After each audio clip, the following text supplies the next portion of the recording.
Office disturb हो रहा है, सारी मीटिंग्स ऊपर नीचे, मेरा घर बिखर रहा है आपा। तो फिर तो हमारी बात मान लो, कल तुम रिश्ते के लिए चलो मेरे साथ। आप कह रही हैं कि मैं इस मेंटल स्टेट के साथ जाके रिश्ता देखूं? आपा क्या हो गया आपको? तो कोई हल तो ढूंढना ही होगा ना शाहनवाज, समझते क्यों नहीं हो तुम? और तुम्हें अपनी बहनों पे भरोसा नहीं है?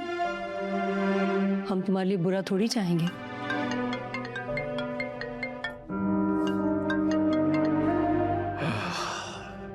हेलो जी, शाहनवाज बात कर रहा हूं। क्या पुलिस स्टेशन? कौन सा पुलिस स्टेशन? ओके, मैं पहुंच रहा हूं। क्या हुआ? अरम गाड़ी चला रहा था, एक्सीडेंट कर लिया। मैं पुलिस स्टेशन जा रहा हूं। Oh my God. रुको, मैं चलती हूँ तुम्हारे साथ।